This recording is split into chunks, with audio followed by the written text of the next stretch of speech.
the opening track on The Traveller, A New Way, has these lyrics in it. You'd come up with a new way if you knew what was coming. The bit I wanted to highlight was back to the beginning, so not endings but beginnings. Back to the beginning, we were winning. We decided there was... trying to decipher my writing at the moment. How does it continue? I can't recall. We decided. I think that when we were younger, we were so sure it was over. So that struck me as interesting because of it contains the idea of an ending. We were sure it was over. Yeah. Again, knowledge, certainty, and when we were younger, we were sure. But it's with age comes the ability to play slower, but also skepticism, perhaps. And this is really interesting, so, actually. So yeah, just like that one little bit of that song seems to the opening track on The Traveller seems to travel through conceptually a lot of the ground that the band covers. So what is the significance of looking back to the beginning being a time when one thinks it's the end? We're sure that it was over, and especially at this moment, the beginning of 2017, there is a somewhat apocalyptic feel, and you're re-releasing a record called Endings. Well, I don't know. I think the record still holds up. Yeah, definitely. Obviously, we wouldn't have re-released it on vinyl if you didn't otherwise. Think, Yeah. I think as people, we've changed a lot, but we're still, in some ways, doing a lot of the same things. It's hard to say, like, looking forward and looking back at the same time. Where we would be or where we thought we would be, or I don't know. I wonder about those lyrics too, actually. Like, what do you have to say about? You're the one who wrote them.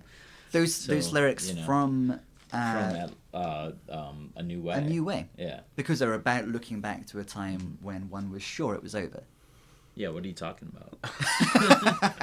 Let's not intellectualize it too much. I mean, like I said, some of this is stream of consciousness, and it's the same themes that I've always played with. Yeah, like everything you've actually described, to a T. Time and certainty and what we think we know or what we believe or what is possible to know. I mean, I'm always playing with that stuff. What did we think was over, or what did you think was over?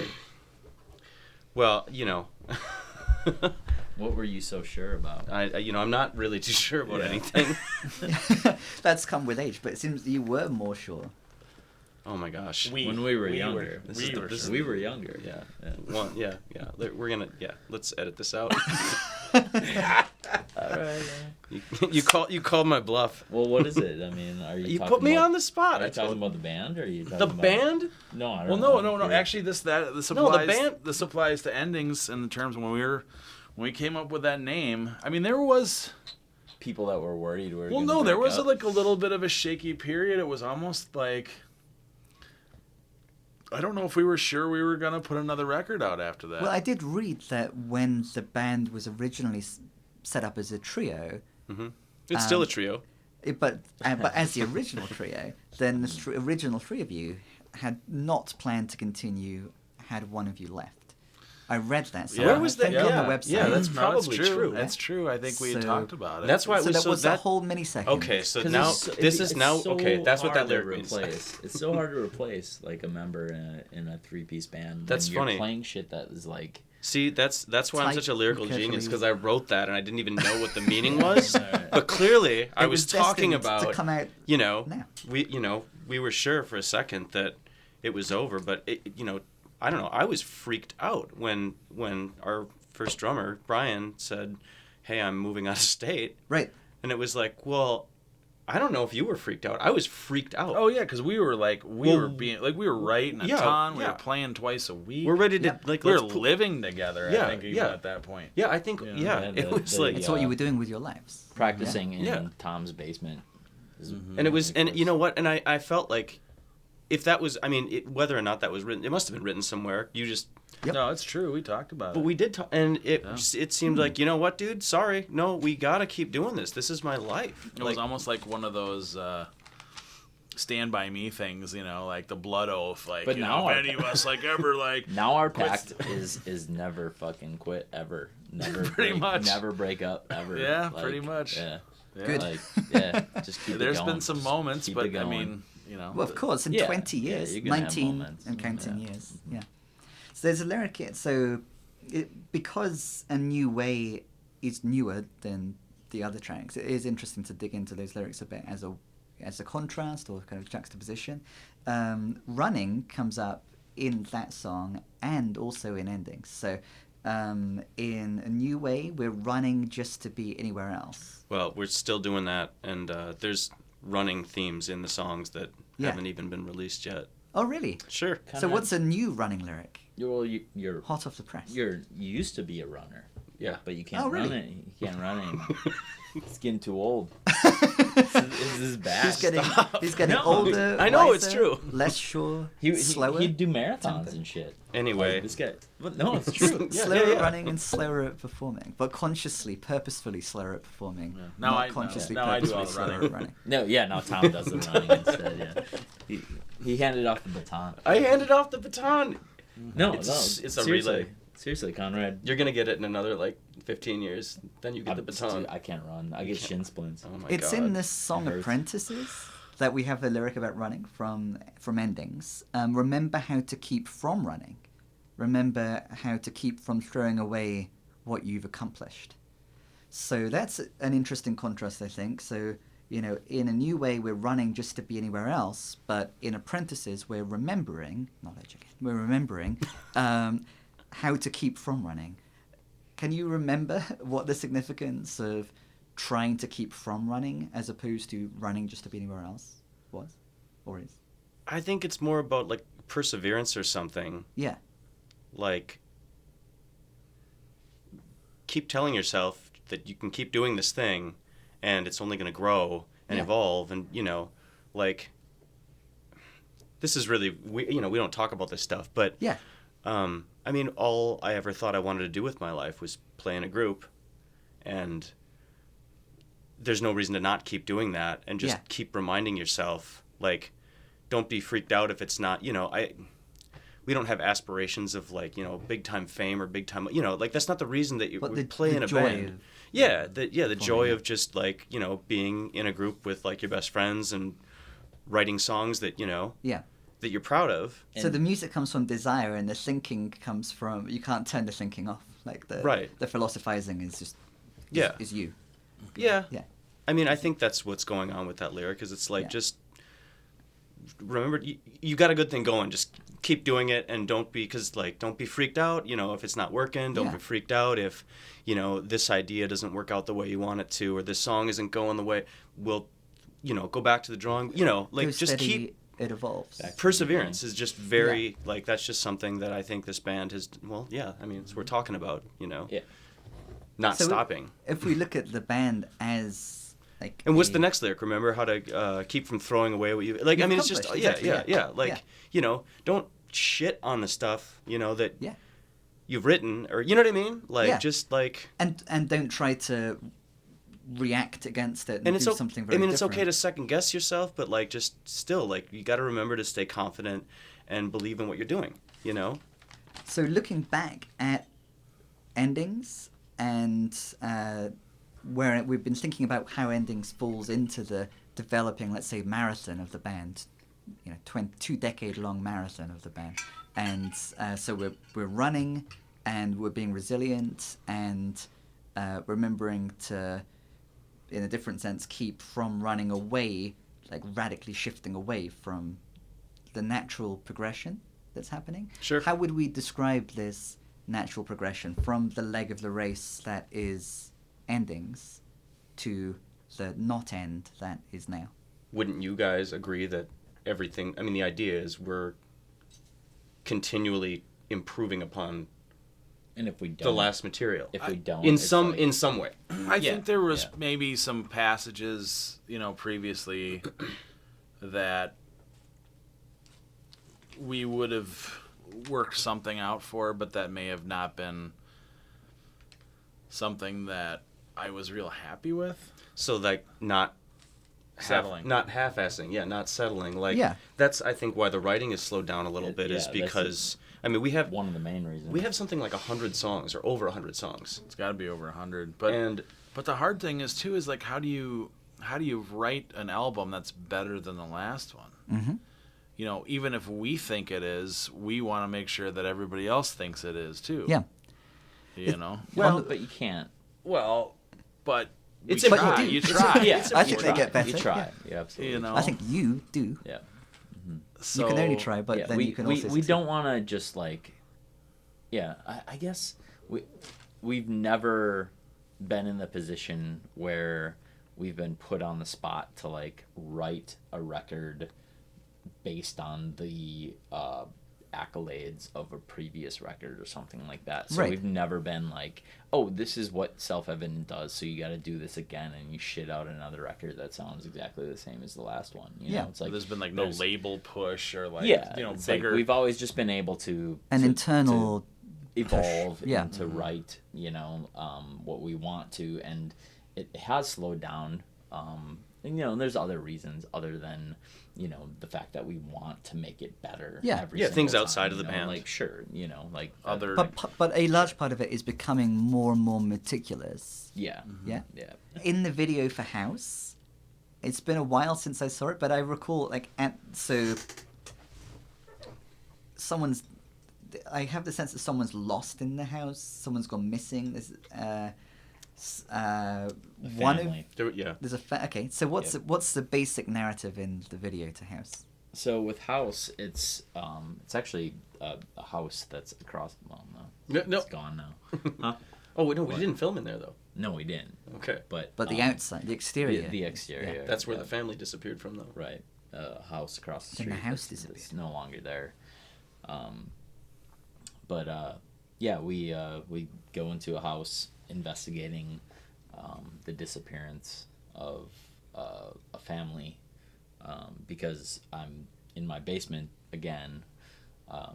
I'm always tearing down a wall in my basement in all of our videos. You're always remodeling. Yeah, I know. I'm constantly remodeling. It doesn't look much different or much better. No, putting that laugh back up and taking it down. This is if you're always remodeling, this is what you end up. Why are you remodeling the basement again? But every time I open up that wall, there's something. There's something. This we should go check. Oh, that's so good. So you find. So at the beginning of the video.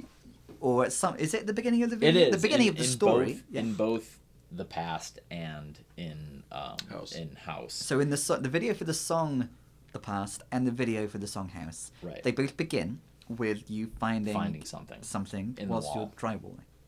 What's that? Whilst you're drywalling? I'm just pulling boards off the fucking wall, So opening up a wall. Why is there that narrative component recurring? Is there a reason? In order to connect the two videos for one, but also because when I was younger, there was a big impact on me when we remodeled my parents' house. The house is a farmhouse, 150 years old, and we're remodeling it, taking down walls, and you're finding history in the walls. People used to put things in their walls so that in the future, like a time capsule, people would which is a name find, of a song. People would. Didn't they just use newspaper as insulation and stuff like that? No, there was that's part of it. Sure, that's part of it, but there was seriously stuff in the walls that would were intentionally left there for people to find. Old tins and old old bottles.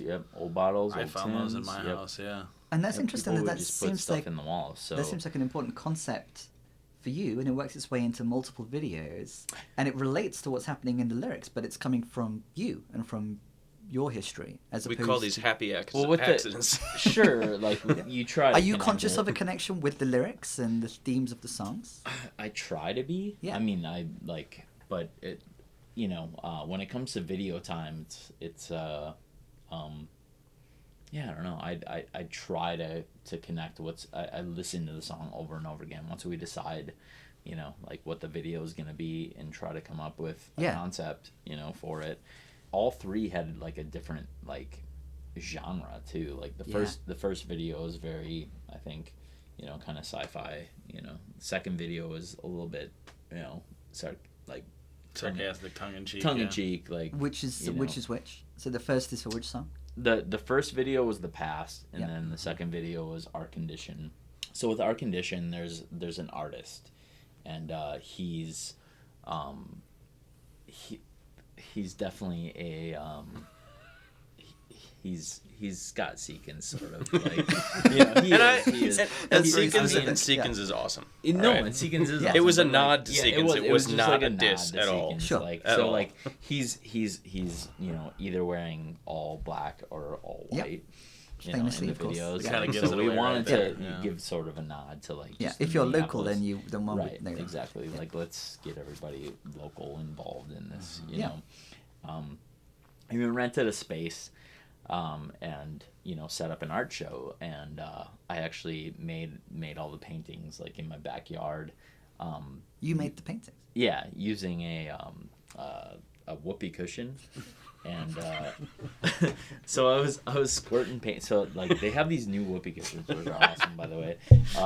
They're filled with foam, so that you don't have to blow them up at all. So like you squeeze it, and then it fills itself back up with air. Oh, I didn't know that. Yeah, it's amazing, and it has a little hole in the top of it with a grommet on the top. So like it was perfect. So I would just take paint and with a little nozzle and squirt it into the sponge, and then go out and, you know, squeeze it onto the canvases to get that real you know, effect. Because what the whole idea of the video is that there's this artist, and he's, you know, taking he paints with a turkey baster, you know, like the whole time you're thinking like, oh, he's, you know, this guy's you know, he's really creative. He uses a turkey baster, but it's very abstract art. Yes, exactly. Yeah, right. You know, like takes itself very seriously. Like Jackson you know, Pollock, and like totally. But you know, the whole premise is just sort of a tongue in cheek, like this guy's great because we say he's great. Sure. Kind of thing. Yeah. And the self-importance of art, you right. know, and how, like, you know, self-declared as well. Right. Yeah. Right. I don't know how much of it actually comes across to anybody, but like that was the idea, you know. So what is the overarching relation between these three videos then? Well, the end. There were a set of three. So the end of the video, there's a twist. In each case, about how the art is produced, more or less. I'm not going to give it away. Right, but what's overarching? The character. There's a character. He's our nemesis. There's a single character. He can't stand the band. Yeah, he hates it. Yeah. You know, his name. Which is John why Canassi. he's trying to send us back to the wrong time. Yeah. So in the past, he sends us back to the wrong time. Yep. Intentionally. Like you don't know that in the video, and then in the second video. You know, he's almost masquerading as the artist. You know what I mean? Yeah. Like that's what's going on. So as to trick, to lull you into a full sense of security. You know, yeah. And then in the third video, like he straight up, like, you know, like fucks us up. We've always had a very like sort of militant, almost like approach to recording. We literally go, you know, down to a barn in Oklahoma, sleep on cots inside the studio, and record for like 12 to 15 hours a day for a week until we get it done. It's called the Mousetrap. Yep. Mm-hmm. Yeah, the barn is called the Mousetrap. Mm-hmm. Yeah, and you've been doing which was the first record that you did there? Epistemology, Epistemology, right before Ben joined. Yeah. So the Mousetrap has been a part of it longer than Ben, even. Mm-hmm. Yeah. Mm-hmm. And why the Mousetrap? Train Dodge. Yeah. And Carl. Yeah, I think when we were down in Kansas City playing a show one night, we stayed at a friend's house who had played us Train Dodge, I think Lake of Dead Trees, and we heard it and we were like, wait, this is a band that's, you know, doing what we're doing. And it sounds like this. Yeah. You know what I mean? And so they'd recorded there? Yeah, exactly. Yeah. And we were just like, this sounds so fucking good. Impressed. And like 2003, I think. I remember hearing it. 2002. Yeah. 2003. Yeah. And once you had the experience of recording with Carl once in 2003, then you knew he was the right person to go back to? We recorded in 2004, but yeah, I mean, it was, no offense to anybody we recorded with before that, but it was just, he's just... Such a good fit. Yeah. It was a good fit. He just really understood not only where we were coming from, but what we were trying to accomplish with our sound. And I think, how it equates to endings is, he would... I think...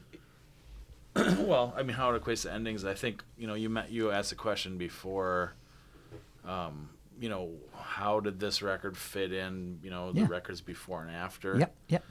I think that was the first record where, because I'd always kind of toyed around with these, Ben does a lot of auxiliary percussion and stuff, and I've always toyed around with these, like, keyboard pads and other instrumentation and ideas and almost production stuff that I've always wanted to do. I think early on we were kind of anti, more like Fugazi, like, no, these are our instruments. We're going to do it all in one take, and that's how we sound. And so you had the Fugazi ethos. Well, yeah, I mean, to some extent. Yeah, initially. But I think recording wise, as we matured, I think we realized, like, what, as long as we're not writing new melody lines and all this stuff that we can't reproduce live, like, why can't a pad be in there? Why can't we sort of set rules, like things have to still be organic sounds for the most part. If you are gonna double or if you are gonna add something, it has to be a double of something that's already there. Okay. Or like an underlying melody line, even with rhythmic. Yeah. Stuff, Not like there's all of a sudden a pre-recorded synth part that comes in and just doesn't. Right. You know what I mean? Like we can't produce it live. We got to be able to do this stuff live. Or you got to have a fourth person to do it or something. It just fills out the sound and like makes it a better recording, Yeah, and a lot of people, I mean, I don't know that you'd even be conscious of it hearing it per se, unless you really like put headphones on and absorbed it, and I think it just makes it that much better of a record. I think I had my headphones on and was absorbing Temporary Confused, and it sounded like there was almost some chanting at some point. So that was an idea. How did you because that seems that's quite a departure from what you were describing as like the Fugazi ethos, where it's just like you're a trio and it's going to be a trio on the record. It's all three of us. All three of you are chanting. Singing, and so that was an idea I had to basically do almost like a human pad. Yeah. Instead of playing it on a keyboard, like we're all singing the same note, right? Yeah, it worked out really cool. It was hard to keep a straight face, but it was, that's really just after the very kind of harsh. We're just temporary. Yeah, we're temporary, which isn't the one other moment that made me think most of Cedric Bixler actually in terms of the delivery, and we're confused. The track is called Temporary Confused, but then that's one of the moments when it becomes a lot more melodic. And that's a really interesting incongruity for me, because it's saying we're temporary and we're confused, but then it becomes melodic and it does the same thing for a bit, and it goes into this kind of, you're all in unison, very much not confused, chanting peacefully. So is that the conscious juxtaposition? I don't know. Not so much, but it seems like a good fit. Yeah. So, I mean, that is what happens in the song, isn't it? There is... totally. That's a transition. And then a similar thing... That's one of those sections that, like, to me, is, like, that's where we get really pretty. Like, all of a sudden. Yeah. Like, we break and in. It's... I don't know. I always visualize it as, like... I don't know. Like, walking into a field or something like that, Like, when we hit these certain sections, like there's an opening, there's a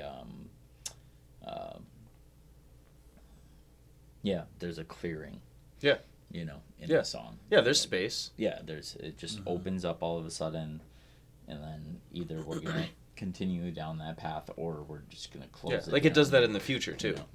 I like how these like abstract things that the lyrics have always been doing in a way, like the philosophical lyrics.